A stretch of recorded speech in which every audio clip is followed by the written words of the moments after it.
Hello everyone, Shiawaro, Namaste and welcome back to my another video. So guys, अब चाहिँ म र mummy बजार जानु आँटेको हैन। अनि अस्ति हाम्रो जति पनि रहेको कामहरु थियो त्यो कामहरु सबै लिकिन अस्ति धेरै काम छुट्टेको छ। सो आज जानुपर्छ। मेरो चाहिँ बिहाको गिफ्ट पनि लिनुपर्ने छ, साथै साथै यो पनि लिनुपर्ने छ। त पिको गर्नु साडी। सायद चाहिँ म बिहामा साडी चाहिँ लाउँदिन होला हैन, तर गरिराख्ने अरू बेला पनि काम लाग्छ हैन। अनि अब चाहिँ हामी जानु आँटेको छौं। अनि मेरो चाहिँ बिहाको त्यो गिफ्ट पनि लिनुपर्ने छ हैन। सो अहिले भेट्नेछु है, के लिन्छु नि तपाईलाई देखाउने छु। मेरो क्रक्सको हालत त्यस्तो भइसक्यो। एकपट्टिको चेन छ, एकपट्टि त छैन। मेरो साडी पिको गर्ने दुकान चाहिँ बन्द भइसकेछ।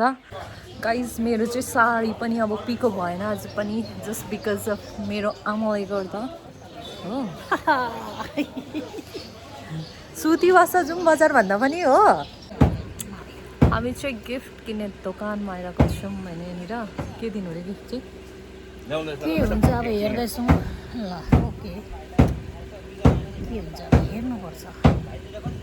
लु हामीले छानेको यहाँनिर यति बढीमा ब्ल्याङ्केट दिस वान। अब चाहिँ मम्मीले के हेर्नुहुन्छ अरे? पर्दाको सेट कसको लागि? हाम्रो मिनी ब्रान्च चर्चको लागि। सो त्यो हेर्ने लागिरहेको छ। यो चाहिँ मम्मीको एकदमै सधैँ अल टाइम फेभरेट के भन्छ दाजुभाइको दोकान मम्मीको। सो यहाँ बाहिरदेखि स्टार्ट हुन्छ।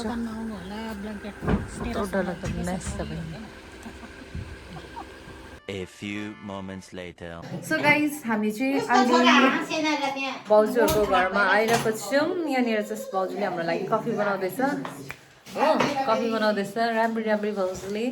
अनि पानी परी गएर चाहिँ हो भाउजूको आँखा दामी भइरहेको छ नि यहाँ बिचारा। सो हामीले ब्ल्याङ्केट मात्रै किन्नु पायौँ बिहाको लागि, मात्रै अरू कुरो केही पनि गर्नु पाएन। डरलाग्दो पानी पर्यो हो। अनि त्यही भएर चाहिँ सो अहिले बत्ती गइरहेको छ जस्तो छ। अब भाउजूले मिठो कफी खिलाउँछ हामीलाई। कफी हाम्रो हिरो कान्छ यहाँनिर चाहिँ प्रियान्स। हाई दामी कफी बनाउनु भएछ आज चाहिँ हाम्रो भाउजूले। एकदम मिठो दामी। नो भन्दैछ उसले त नो होइन। एकदम दामी कफी बनाउनु भएछ।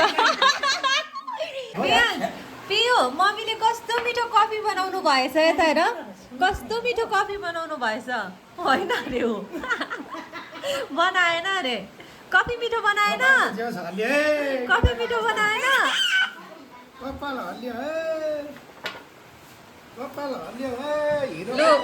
आमा बाहिर चाहिँ डरलाग्दो बारिस हुँदैछ यहाँनिर। बारिस पानी पर्न थाल्यो एकदमै। The next day. Hello everyone, फेरि पनि तपाईँहरू सबैजनालाई स्वागत छ मेरो च्यानलमा है। अनि हिजो चाहिँ पानी परेर चाहिँ सो भ्लग मैले आधीदेखि गरिनँ है। अनि एकदम पानी पऱ्यो, त्यही भएर चाहिँ हामी फेरि त्यहाँ पानी पऱ्यो छिटो छिटो म कामहरू गरिकन चाहिँ भाउजूकोमा बसेर राति 8 बजीमा त आइपुग्यौँ होइन। अनि अहिले चाहिँ तपाईँहरूलाई थाहै छ अस्ति हामीले फ्रिज किनेको थियौँ होइन।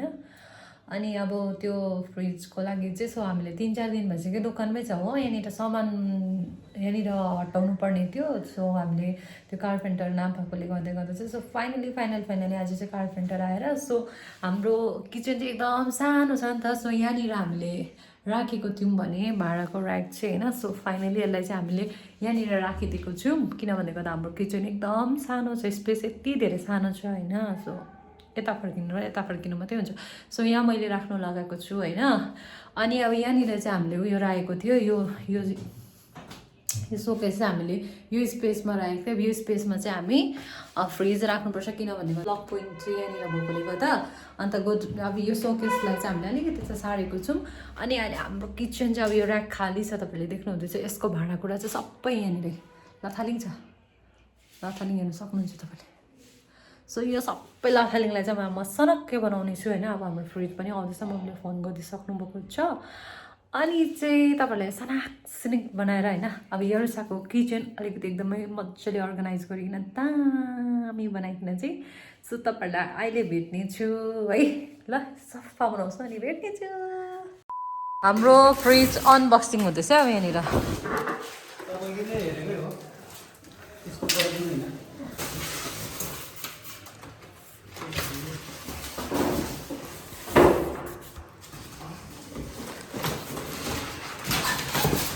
ए त्यस्तो पो रहेछ त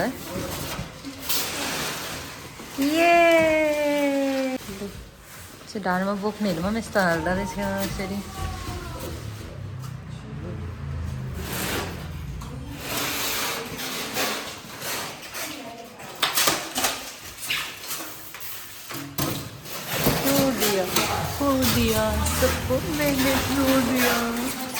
अँट्दैन ल ममा यहाँ आउँ त ए हुन्छ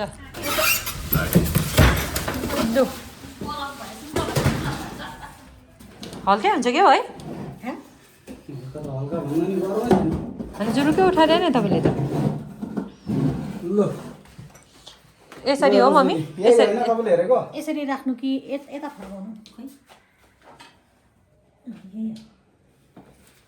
यस्तो गरिदिनु त मैले त्यहाँ बोट राख्छु ल यस्तै राख्नु तर हुन्छ के उयो त्यो कता छ यस्तो उयो यता पछाडि लामो छ आउँछ भेट्छ ल यसरी त्यही त ए चाबी यो पेपर पनि राख्नु भयो हाम्रो फ्रेस आयो यहाँनिर सो अलमोस्ट मैले चाहिँ गाइज हेर्नुहोस् होला यति चाहिँ किचन सफा गरिदिइसकेको छु A few minutes later. मैले चाहिँ फाइनली जति पनि मैले गर्न सक्ने काम चाहिँ मैले गरिसकेको छु अनि किचन सफा चाहिँ बनाइसकेँ मैले होइन अनि भाँडाकुँडाहरू त हेर्नुहोस् होला यत्तिकै लथालिङ्गै छ त्यो माथि यत्तिकै छ हो अनि हाम्रो चाहिँ किचन सानो भएकोले गर्दा एकदम गाह्रो पर्छ सामानहरू चटक चटक मिलाएर राख्नु हो अनि पछाडि देख्दै हुनुहुन्छ तपाईँले हाम्रो अझै नयाँ फ्रिज होइन जो कि हामीले चालु पनि गरेको छैन जुन दिन ल्यायो त्यो दिन चाहिँ चालु गर्नु हुँदैन अरे किन भन्दै गर्दा चाहिँ त्यो ल्याउँदा चाहिँ पुरा यस्तो हिल्लेकोहरू हुन्छ अरे नि त होइन सो त्यही दिन चाहिँ गर्नु हुँदैन रहेछ मलाई चाहिँ बारेमा चाहिँ थाहै थिएन हो मम्मीले भन्नुभएको अनि अब यो किचन सानो छ तर पनि जति सक्दो अब यसलाई म चटक्क मिलाउने प्रयास गर्नेछु तर अब अहिले होइन 1-2 दिनपछि मात्रै गर्नुपर्छ किन भन्दै गर्दा चाहिँ अब भोलि त नानाको बिहा छ पर्सि सन्डे त्यहाँदेखि मन्डेतिर मात्रै गर्नेछु होइन अनि एकदमै आज चाहिँ म थाकेको पनि छु सो अब डिनर गर्न आँटेको अनि डिनरमा चाहिँ म आज के गर्न आँटेको छु भनेर तपाईँलाई देखाउँछु है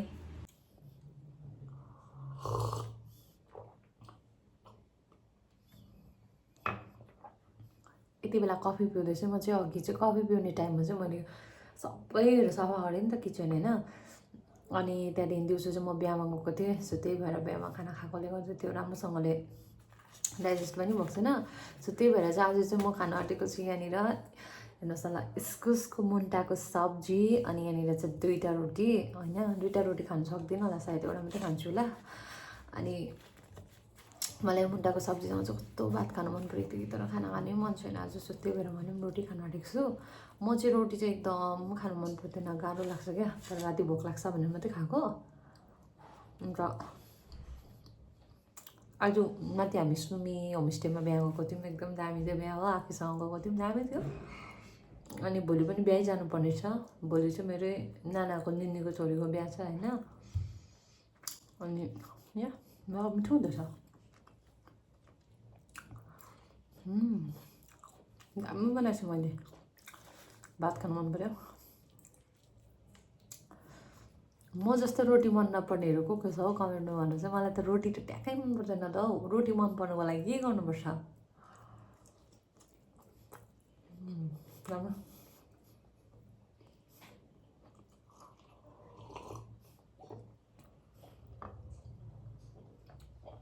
अहिले चाहिँ म त भेट्ने छु तब तक के लिए बाई बाई सो गाइज म चाहिँ फाइनली किचनको सबै काम सकेर आइसकेँ होइन एकदमै थाकिरहेको छु मेरो आँखा हेरेर तपाईँले देख्न सक्नुहुन्छ निन्द्रा कति लागिरहेको छ भनेर तर अहिले नै सुत्नु सक्दिनँ किन भन्दै गर्दा अघि बिहामा जाँदा चाहिँ नि मसँग प्रकृति गएको थिएँ होइन अन्त प्रकृतिले चाहिँ लुगा नलिआएछ कि अन्त लाना बहिनी यो लगा भन्दा पनि लगाउँदिनँ भन्छ यो लगा भन्दा पनि लगाउँदिनँ भन्छ यो लगा भन्दा बेडभरि त्यस्तो डरलाग्दो लुगा फिन्चिरहेको छ कि गाइस अब के गर्नु पट्याउनै पर्छ बहिनी पनि हाँस्दै छ सल्लाह यो भिडियो हेरेर अनि अब भोलि बिहामा लगाउने लुगा पनि रेडी गर्नुपर्ने छ होइन अनि साँच्ची भन्दा एउटा कुरो भोलि मैले बिहामा साडी लगाउँछु भनेको थिएँ म लगाउनु सक्ने भइनँ है किन भन्दै गर्दा मेरो साडी लगाइदिने नाना त कहाँ सिलगढीमा बसिराख्नु भएको छ हो अनि नानालाई भिडियोद्वारा नै भन्न चाहन्छु धेरै धेरै मिस गर्दैछु है धेरै मिस गर्दैछु है म इमा नानालाई।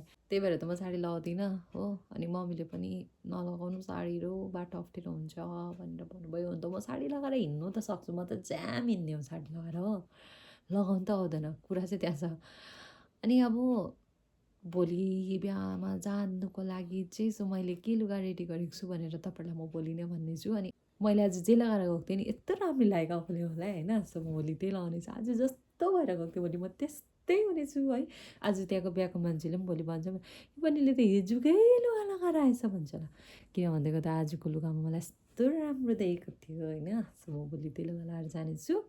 अनि अब सबै रेडी गर्छु, सनाकसिनिक पारिहाल्छु अहिले नै रुमहरू पनि होइन। अनि फाइनली हाम्रो घरमा आज फ्रिज आइपुगेको छ है 1 सालको बाद। एकदमै खुसी, ये बल्ले बल्ले बल्ले बल्ले फ्रिज आइसकेको छ। सो गाइज अब चाहिँ म भिडियोलाई पनि यहीँ एन्ड गरिदिँदैछु। आजको लागि चाहिँ यति नै। Thanks for watching, bye bye, good night. भोलि भेट्नेछु शादीमा। ए शादी शादी शादी शादी शादी शादी शादी भोलि भेट्नेछु ल, बाई बाई।